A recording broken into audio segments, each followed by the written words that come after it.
எல்லாருக்கும் வணக்கம். இப்போ நீங்கள் பார்த்துருக்கிறது நம்ம பாண்டி ஐயாவோட கோயில் தான். இதுதான் மெயின் என்ட்ரன்ஸுங்க ரோட்லேருந்து. இது கோயில் உள்ள இருக்கிற கோபுரம்.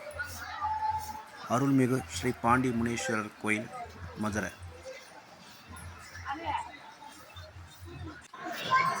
உள்ள கருவறைக்குள்ளே எடுக்கக்கூடாத வீடியோன்றதுனால வெளியே சும்மா அப்படியே எடுத்துருக்கேன். இதுதாங்க கருப்பக்குடி. நம்ம பாண்டி ஐயா உட்காந்து அருள் பாலிச்சிட்டு இருக்கிற இடம் இதுதான். நான் நம்ம பழைய வீடியோவில் நிறைய வீடியோவில் சொல்லியிருப்பேன். குழந்த வரம் கேட்குறவங்களுக்கு இந்த பாண்டி கோயில் வந்து ஒரு சிறந்த பரிகார ஸ்தலம்னு சொல்லிவிட்டு நீங்கள் பார்த்துட்ருக்கலாம். எத்தனையோ 1000 தொட்டிலுங்க இங்கே கட்டியிருக்காங்க அதுக்கு சாட்சியாக.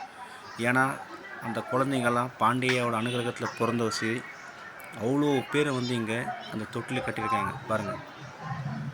குழந்த வரத்துக்கு எடுத்த கைங்க நம்ம பாண்டி கோயில். அவ்வளோ விசேஷமான கோயில் நம்ம பாண்டி ஐயா கோயில். கோயிலோட விளக்கு இது பாருங்கள்.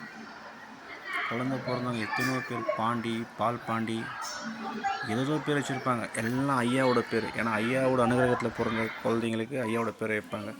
நிறையா பேருக்கு வந்து இங்கே கடை வெட்டி பொங்கல் வைப்பாங்க. பாருங்கள் எவ்வளோ அடுப்பு இருக்குங்க. எத்தனையோ பேர் தினம் 1000கணக்கான பக்தருங்க வந்து இங்கே பொங்கல் வச்சு போயிட்டுருக்காங்க. அப்படியே முன்னாடி போனாக்கா ஆண்டி சாமி, அவரோட சன்னிதானம் தான் இது.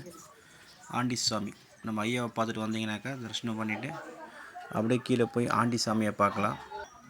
அவரை முடிச்சுட்டு போனீங்கன்னாக்கா கீழே இறங்கி நம்ம 18ஆம் படி கருப்பசாமி உள்ள கர்ப்பகுடி காட்டக்கூடாது சொல்கிறனால தான் வெளியே சும்மா அப்படியே காமிச்சிருக்கேன். இந்த வீடியோ உங்களுக்கு பிடிச்சிருக்குன்னு நினைக்கிறேன். நன்றி, வணக்கம்.